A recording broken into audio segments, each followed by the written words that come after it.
Good morning everyone. कैसे हैं आप लोग। मैं नसीम अंसारी सर आप सबका स्वागत करता हूं। स्टूडेंट, जैसा कि हम लोग जानते हैं कि झारखंड में बीएड, एमएड, बीपीएड और एमपीएड के लिए एंट्रेंस एग्ज़ाम अभी 2025 में होने वाला है। 20 अप्रैल को एंट्रेंस एग्ज़ाम होने वाला है और इस एंट्रेंस एग्ज़ाम में टीचिंग एप्टीट्यूड का 40 क्वेश्चन पूछा जाएगा। रीजनिंग के 30 क्वेश्चन रहेंगे। तो चलिए रीजनिंग के कुछ क्वेश्चन हैं जो कि हम लोग अभी डिस्कस कर लेते हैं ताकि आप लोग को एग्ज़ाम में बेनिफिट हो जाए। देख सकते हैं यहाँ पर एक क्वेश्चन है। देखिए क्वेश्चन है ये लेटर सीरीज का है कि U V comma O Y comma I B comma double E comma next आगे क्या होगा। ये प्रीवियस ईयर क्वेश्चन है जो पहले के एग्जाम में पूछा गया है। तो देख सकते हैं सबके पहले में देखिए यू का पोजीशन 21 होता है। उसके बाद कॉमा के बाद फिर जो नेक्स्ट जो दो लेटर है उसमें से पहला है ओ, मतलब 15 तो 21 और 15 यानी कि -6 हो गया है। ठीक है, -6 यहाँ पर हो रहा है। पहला फर्स्ट से सेकंड में जाएंगे, सबका फर्स्ट फर्स्ट फर्स्ट, सबका सेकंड सेकंड सेकंड, उस तरह से देख लीजिए। तो -5 हो गया है। फिर ओ का 15 है और आई का 9 है। तो फिर वही कितना हो गया है, -6 है तो फिर से -6 हो जाएगा 9, और फिर 9 से 5 हो गया है तो माइनस कितना है, -4 है। ठीक है, तो दो बार -6 है। फिर उसके बाद -4 हुआ है, -4 यानी नेक्स्ट अब फिर -4 होना चाहिए। तो ई में हम लोग -4 कर देंगे तो ई का 5 होता है, 5 में 4 गया तो 1 बचेगा, यानी ए से आंसर स्टार्ट होगा। वैसे एक ही ऑप्शन में ए है तो ये पहला हो जाएगा। ठीक है, चलिए नेक्स्ट देखते हैं। नेक्स्ट है पी आर, सबको फर्स्ट देख लेते हैं। पी आर, फिर आर के बाद टी है, फिर टी के बाद वी है। नेक्स्ट क्या होगा, सबका फर्स्ट अभी हम लोग देख रहे हैं। तो पी का पोजीशन 16 होता है, आर का 18 होता है, टी का 20 होता है, वी का 22 होता है। यानी 16 2 18, 18 2 20, 20 2 22, यानी 22 2 24। अब 24 होना चाहिए कि 24 किसका होता है, 24 होता है एक्स का पोजीशन। ठीक है, तो चलिए नेक्स्ट जो हमारा जो नेक्स्ट सीरीज का जो पहला जो आंसर होगा वो एक्स हो जाएगा, एक्स। इसके बाद नेक्स्ट वाले के देखिए, फिर यहाँ पर फर्स्ट में देखिए क्या है, जी है। पहला तो एक्स हो गया। अब उसके बाद देखिए यहाँ पर जी है, जी के बाद एच, जी एच आई जे सबका सेकंड में। जे के बाद के होना चाहिए, यानी अब के होगा एक्स के। तो किसी ऑप्शन में है एक्स के, तो देखिए एक ही ऑप्शन में है डी नंबर, यानी डी नंबर आंसर हो जाएगा। ठीक है, चलिए नेक्स्ट इसके बाद देख लेते हैं। नेक्स्ट क्वेश्चन देखिए, नेक्स्ट है डाइस का क्वेश्चन है, डाइस। नेक्स्ट देखिए डाइस का क्वेश्चन है। डाइस को हिंदी में पासा बोला जाता है, पासा बोला जाता है। ठीक है, तो डाइस का क्वेश्चन है। इसमें क्या लिखा गया, क्या बोला गया है कि 6 लेटर्स हैं, MNOPQR। एक डाइस के 6 अलग अलग सतह में 6 अलग अलग लेटर लिखे हुए हैं on different faces. Two two positions of the dice has been given बिना। एक ही पासा का दो अलग अलग रूप दिखाया गया है। ये जो दोनों डाइस है ये दोनों एक ही डाइस है। हो सकता है कि डाइस का भी क्वेश्चन पूछ दे इस बार एग्जाम में आप लोग का बीएड एंट्रेंस में। तो देखिए दो अलग अलग डाइस दिया हुआ है और ये को रियल डाइस जो होता है उसमें अपोजिट फेसेस का सम, टू अपोजिट फेसेस का सम को जोड़कर 7 होता है, विपरीत सतहों का जोड़ 7 होता है। केवल नंबर का यूज किया जाता है रियल डाइस में। लेकिन ये किस तरह का डाइस है, ये इमेजिनरी है, ये काल्पनिक है, क्योंकि रियल डाइस में केवल नंबर होता है। यहाँ पर तो लेटर यूज हो गया है, यानी ये काल्पनिक पासा है। यहाँ पर क्या करेंगे हम लोग, सबसे पहले देखेंगे दोनों में कॉमन क्या है, इन दोनों में कॉमन क्या है। तो दोनों में कॉमन क्या है, क्यू, क्यू कॉमन है, इसमें क्यू है, यहाँ भी क्यू है। ठीक है, तो पहला डाइस में हम लोग क्या करेंगे, क्यू से क्लॉकवाइज में चलकर देखेंगे कि कौन कौन सा लेटर दिख रहा है। तो पहला डाइस में क्यू से क्लॉकवाइज चलेंगे तो QRM है। ठीक है, घड़ी के दिशा में QRM। ठीक, दूसरे डाइस में क्यू से फिर स्टार्ट करते हैं।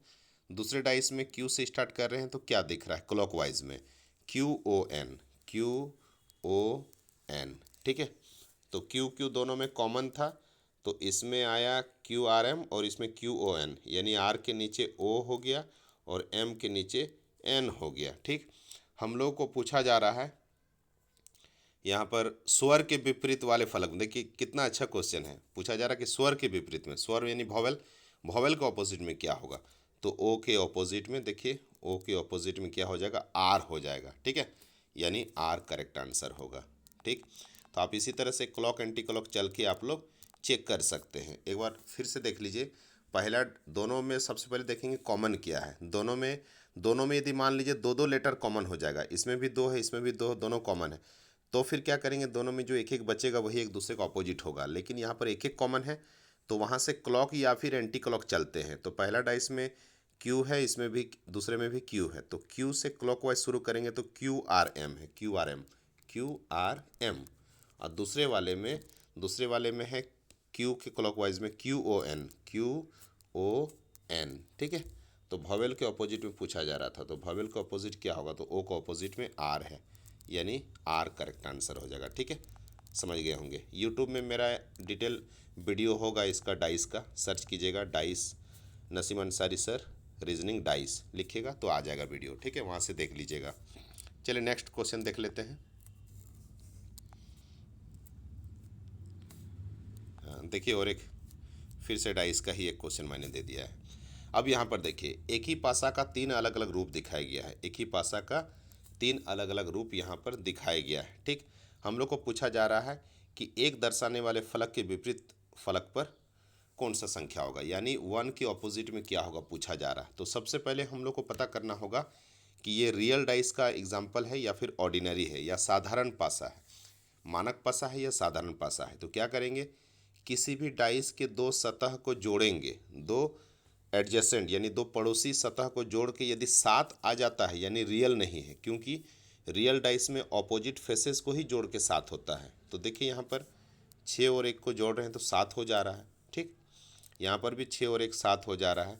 यहाँ नहीं भी हुआ तो कोई बात नहीं थर्ड में, क्योंकि ये तीनों एक ही डाइस है, तीनों एक ही डाइस का तीन अलग अलग रूप दिखाया गया है, यानी दो पड़ोसी संख्याओं को जोड़ रहे हैं तो 7 हो जा रहा है, यानी ये रियल नहीं है, ऑर्डिनरी है।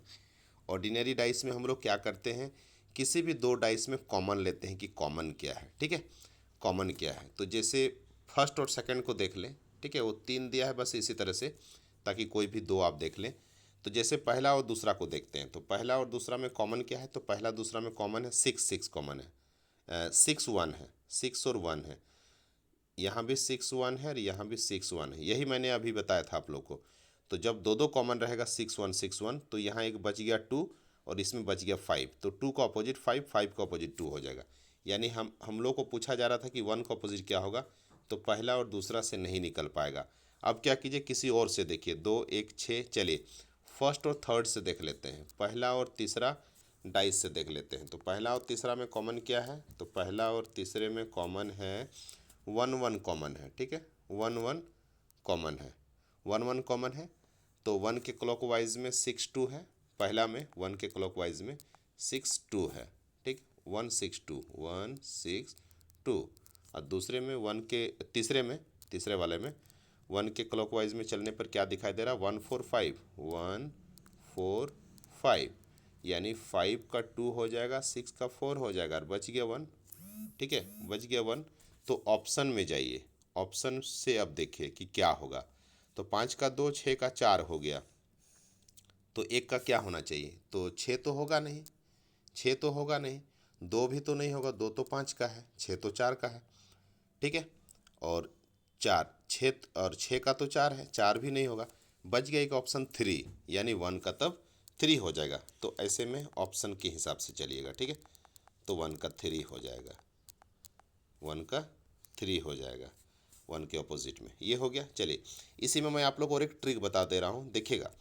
आप लोग को पूछा जा रहा है कि 1 के ऑपोजिट में क्या होगा, तो हम लोग देख रहे हैं कि 1 का पड़ोसी यहाँ पहला डाइस में, फर्स्ट डाइस में 1 का पड़ोसी है 2 और 6, 1 का पड़ोसी है 2 और 6, यानी 6 और 2 तो आंसर नहीं हो सकता है, क्योंकि 1 का पड़ोसी है जब 6 और 2 किसी एक डाइस में, तो 1 का ऑपोजिट कैसे हो सकता है। नेक्स्ट वाले में देखिएगा, यहाँ पर देखिए कि 1 का पड़ोसी 4 है, 1 का एडजेसेंट 4 है, तो 1 और 4 तो अपोजिट होगा नहीं, वैसे भी तो 4 कट गया, तो एक ही ऑप्शन बच गया 3, यानी 1 का अपोजिट 3 हो जाएगा। ठीक है, 3 हो जाएगा। चलिए नेक्स्ट देखते हैं। देखिए, लॉजिकल वेन डायग्राम का क्वेश्चन है, लॉजिकल वेन डायग्राम का क्वेश्चन है। क्वेश्चन नंबर 22 देख लेते हैं, प्रीवियस ईयर का क्वेश्चन है। पूछा गया है कि स्नेक, क्रोकोडाइल और रेप्टाइल का सही वेन आरेख क्या होगा, what will the correct logical Venn diagram for snakes, crocodiles and reptile. तो यहाँ पर देखिए हम लोग को यहाँ पर नॉलेज होगा कि जो रेप्टाइल है किसे बोला जाता है। रेप्टाइल का हिंदी होता है सरीसृप। तो रेप्टाइल के एग्जाम्पल कौन कौन है, तो क्रोकोडाइल जो है,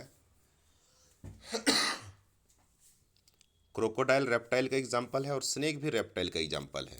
ठीक है, तो चाहे स्नेक हो या फिर क्रोकोडाइल हो, ये दोनों क्या हैं, ये दोनों रेप्टाइल के ही उदाहरण हैं। ठीक है, ये दोनों रेप्टाइल के अंदर आते हैं, इसीलिए ए नंबर आंसर हो जाएगा। ठीक है, चलिए नेक्स्ट देखते हैं।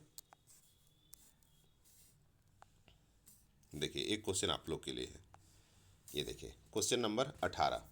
क्वेश्चन नंबर 18, क्वेश्चन नंबर 18 में बोला जा रहा है कि महिला, बहन और पत्नी, महिला, बहन और पत्नी, इन तीनों का वेन डायग्राम कैसा बनेगा। ठीक है, कैसा बनेगा, महिला, बहन और पत्नी, लेडीज़ और सिस्टर और यानी वोमेन, सिस्टर और वाइफ। तो देखिए हम लोग जानते हैं कि दुनिया की किसी की भी बहन हो या पूरे दुनिया में किसी की भी पत्नी हो, ये लोग तो महिला ही रहती है, ये लोग तो महिला ही होगी।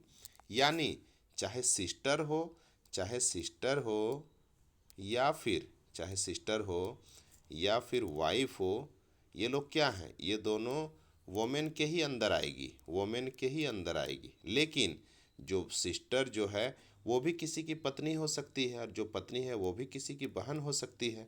ठीक है, इसीलिए बहन और जो पत्नी है ये दोनों महिला तो है, लेकिन बहन किसी की पत्नी और पत्नी किसी की बहन भी हो सकती है, इसीलिए option number C will be the correct answer. ठीक है, ऑप्शन नंबर सी हो जाएगा।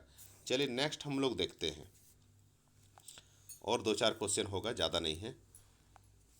चलिए इसमें देखिएगा, इसमें आप लोग को डिक्शनरी में पूछा गया है, डिक्शनरी, इंग्लिश डिक्शनरी, डिक्शनरी के हिसाब से अरेंज करना है, बताना है कि ये जो 5 वर्ड दिए गए हैं, 5 शब्द हैं, इन पांचों को डिक्शनरी ऑर्डर में अरेंज करेंगे तो कौन सा सही अरेंजमेंट कौन सा होगा अकॉर्डिंग टू द डिक्शनरी। बढ़ते क्रम में ए टू जेड में हम लोग अरेंज करते हैं, ए टू जेड में हम लोग अरेंज करते हैं डिक्शनरी ऑर्डर में। ठीक है, पहले ए वाला वर्ड फिर बी वाला वर्ड, इस तरह से।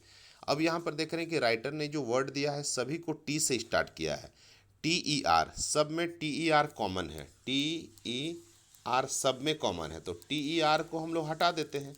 टी आर को हटाने के बाद चलिए आगे देखते हैं। तो टी ई आर के बाद फर्स्ट वाले में है टी, सेकेंड वाले में है आर, ठीक है, थर्ड वाले में भी आर है, फोर्थ वाले में एम है, और फिफ्थ वाले में आर है, और छठे वाले में एम है।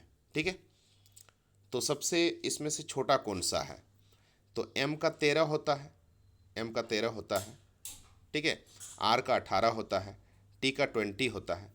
तो इसमें से सबसे छोटा कौन सा हुआ, सब में तो कॉमन टी ई आर है ही, तो उसके बाद सबसे छोटा कौन सा हुआ, तो टी ई आर एम हो जाएगा, टी ई आर एम। ठीक है, टी ई आर एम, तो टी ई आर एम अब किस में है, टी ई आर एम। तो देखिए 4 और 6 दोनों में है, 4 और 6 दोनों में है, टी ई आर के बाद एम, लेकिन टी ई आर एम के बाद फिर आगे आई भी है, टी ई आर एम है 4 और 6 में। अब देख लीजिए, क्योंकि चौथा या तो छठा से ही शुरू होगा, चौथा या छठा से ही शुरू होगा। ठीक है, एम एम दोनों में है, टी आर तो कॉमन था, तो एम एम चौथा और छठा दोनों में है, लेकिन एम एम कॉमन है, तो उसके बाद आई आई भी है, आई आई भी है, तो वहाँ तक भी कॉमन हटा दीजिए। अब बच गया, फोर्थ में बच गया टी, और सिक्स्थ में बच गया एन। ठीक है, तो एन का 14 होता है, टी का 20 होता है, यानी छठा नंबर पहले होगा। ठीक है, पहले छठा होगा, फिर उसके बाद चौथा होगा, छठा फिर चौथा। ठीक है, 6 और 4, तो 6 और 4 किस ऑप्शन में है, तो ऑप्शन नंबर ए और सी में है, ए और सी में है। ठीक है, ए में है और सी में है, 6 4 6 4। अब देखते हैं कि 6 4 के बाद यहाँ पर देखिए 2 है और यहाँ पर 3 है, 2 और 3 है, ऑप्शन नंबर 2 और 3। तो 2 और 3 में देखिए, 2 और 3 में, 2 और 3 में है T E double R A, और T E double R A यहाँ भी है, और ए के बाद सी है, और यहाँ ए के बाद आई है, यानी सी पहले आता है 2, तो पहला वाला हो जाएगा। ठीक है, फर्स्ट ऑप्शन हो जाएगा, पहला ऑप्शन हो जाएगा, पहले छठा फिर चौथा फिर दूसरा फिर तीसरा फिर पांचवा फिर पहला। ठीक, डिक्शनरी ऑर्डर में ये अरेंज हो गया। चलिए नेक्स्ट क्वेश्चन देख लेते हैं। नेक्स्ट ये इनइक्वलिटी का है, इनइक्वलिटी का असमानता, ये एनटीपीसी में भी ये पूछा जाता है, तो हो भी सकता है कि बीएड एंट्रेंस में इस बार आ जाए। देखिए इसके लिए थोड़ा सा कुछ सिंपल यहाँ पर देख लेते हैं। 5 तरह के साइन होते हैं, एक ग्रेटर देन, इक्वल टू और एक इक्वल टू। ठीक है, ये तीनों एक ही परिवार के हैं, एक ही फैमिली के हैं। इन तीनों में सबसे स्ट्रॉन्ग साइन होता है ग्रेटर, फिर उसके बाद ग्रेटर देन, इक्वल टू, फिर इक्वल टू। ठीक है, ये तीनों साइन कभी दिखाई देंगे। ये बड़ा है, पहला वाला बड़ा है, दूसरे वाले को बोलते हैं बड़ा या बराबर, और तीसरे वाले को बोलते हैं बराबर। तो बड़ा जो है सबसे स्ट्रांग होता है, फिर बड़ा बराबर होता है, फिर इक्वल टू बराबर होता है। ठीक, इसके बाद और 3 साइन है, लेस देन, इक्वल टू और फिर इक्वल टू। छोटा, छोटा या बराबर और बराबर। इन तीनों में छोटा सबसे स्ट्रांग है, फिर छोटा या बराबर है, फिर उसके बाद इक्वल टू है। ठीक है, लेकिन जो अपोजिट ग्रुप के बारे में पूछ दिया जाएगा कि इन दोनों में स्ट्रांग कौन है, तो कांड से बोल नहीं सकते हैं। इन दोनों में स्ट्रांग कौन है, तो नहीं बोला जा सकता है। इन दोनों में स्ट्रांग कौन है, तो नहीं बोला जा सकता। मतलब डिफरेंट ग्रुप के बारे में पूछा जाएगा तो नहीं बोल पाएंगे। इन दोनों में स्ट्रांग कौन है, कांड से। ठीक है, सेम ग्रुप का ही होना चाहिए। अब यहाँ पर देखते हैं कि स्टेटमेंट दिया हुआ है। स्टेटमेंट है m less than t less than g less than equal to j equal to u greater than y और ग्रेटर देन r। अब इस स्टेटमेंट हो गया। अब कंक्लूजन है g less then u, g less then u। तो क्या कीजिए, g और u के बीच में देखिए, g और u के बीच में, तो g और u के बीच में 2 साइन है, लेस देन, इक्वल टू और इक्वल टू।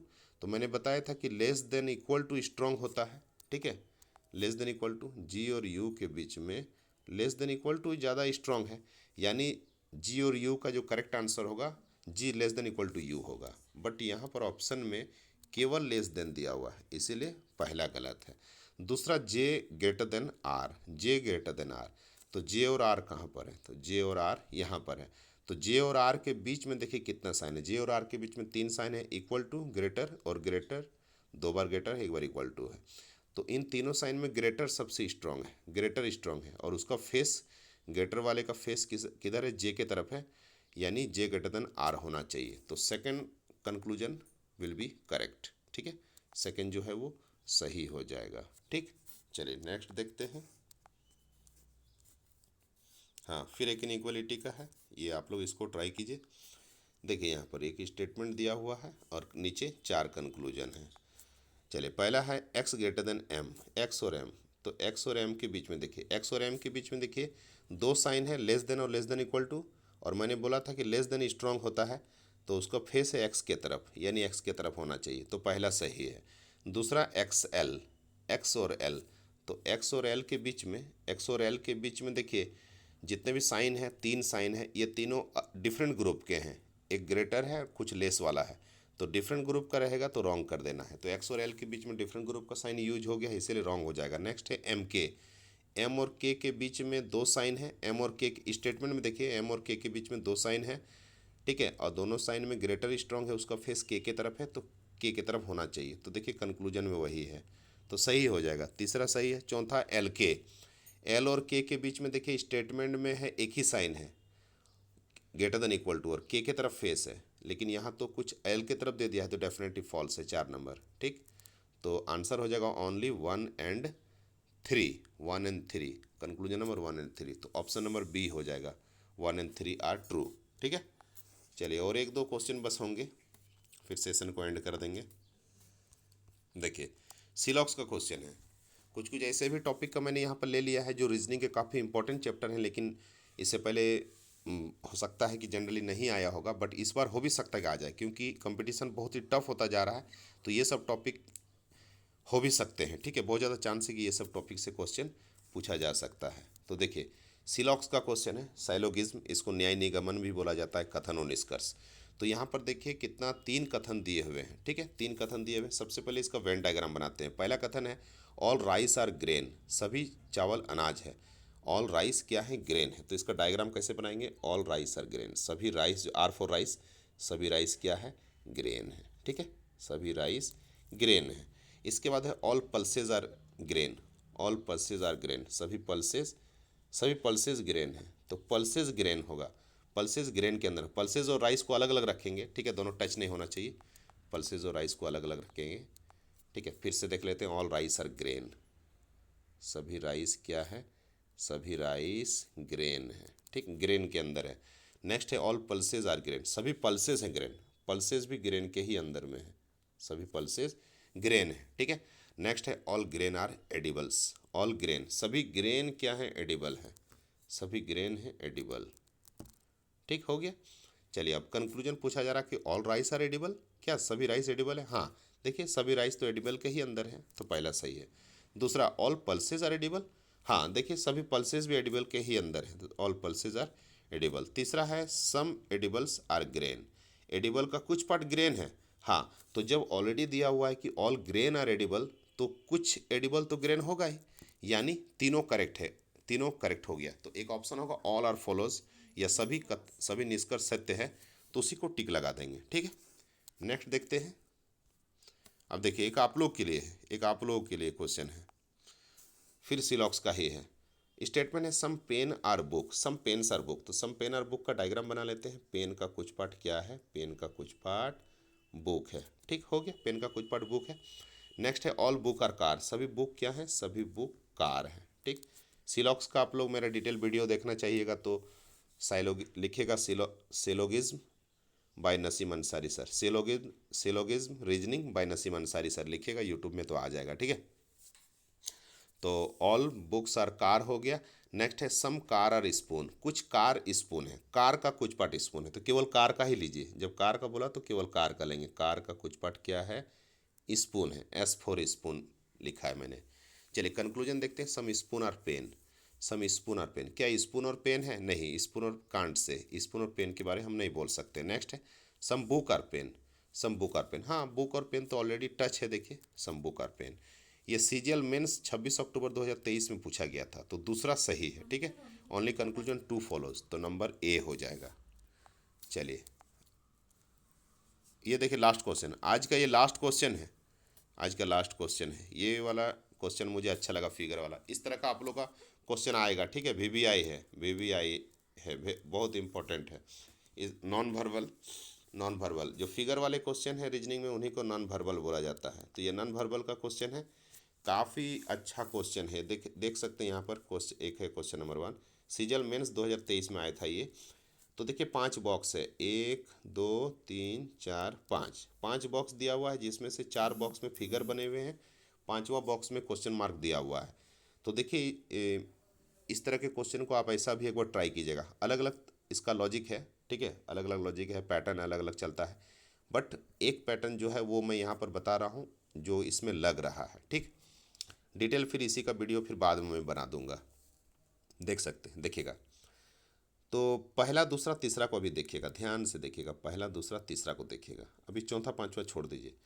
पहला दूसरा तीसरा में ध्यान से देखिएगा, फर्स्ट सेकंड थर्ड में, कि देखिए यहाँ पर देखिए स्क्वायर है, और ये स्क्वायर दूसरा में कहाँ चला गया, तो देखिए यहाँ लास्ट में चला गया, और फिर तीसरा में कहाँ चला गया, तो फर्स्ट में आ गया, ठीक। देखिएगा जैसे मैंने बोला, तो यहाँ पर है नीचे, फिर यहाँ लास्ट में चला गया, फिर यहाँ फर्स्ट में आ गया, स्क्वायर को केवल देख रहे हैं, ठीक। तो सेम इसी तरह से पहला दूसरा तीसरा में जिस तरह से हुआ है, पहला दूसरा तीसरा में जिस तरह से अभी मैंने बताया, उसी तरह से तीसरा चौथा पांचवा में देखिएगा, फिर से तीसरा चौथा पांचवा में फिर से 3, तीसरा चौथा, जिस तरह फर्स्ट सेकंड थर्ड देखे थे उसी तरह थर्ड फोर 5। नेक्स्ट टी यहाँ पर है, तो टी देखिए लास्ट में चला गया, तो फिर यहाँ पर टी फर्स्ट में होना चाहिए, टी फर्स्ट में होना चाहिए, ठीक है, टी तो फर्स्ट में होना चाहिए था, जिस तरह से ये गया था सेम, ठीक है। तो टी फर्स्ट में होगा, एक ऑप्शन है जिसमें टी फर्स्ट में, तो टी देखिए सब में फर्स्ट में है। चलिए अब इसके बाद कुछ और देख लेते हैं, पी को देखिएगा, जैसे यहाँ पी को देखते हैं, पी जो है फर्स्ट सेकंड थर्ड में, फर्स्ट सेकंड थर्ड में पी को देखिए कहाँ गया है, तो पी फर्स्ट में है, फिर पी सेकंड में है, और पी थर्ड में है, ठीक। तो उसी तरह से यहाँ से देखिए, यहाँ से देखिए स्क्वायर जो है वो फर्स्ट में है, फिर स्क्वायर सेकंड में है, फिर स्क्वायर थर्ड में होना चाहिए, स्क्वायर थर्ड में होना चाहिए, ठीक।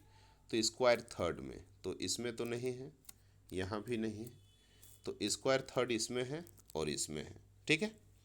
चलिए अब इसके बाद एरो वाला देख लेते हैं, एरो वाला देख लेते हैं। तो हमारा जो आंसर है, हमारा आंसर कौन सा है, या तो पहला या तो चौथा में से है।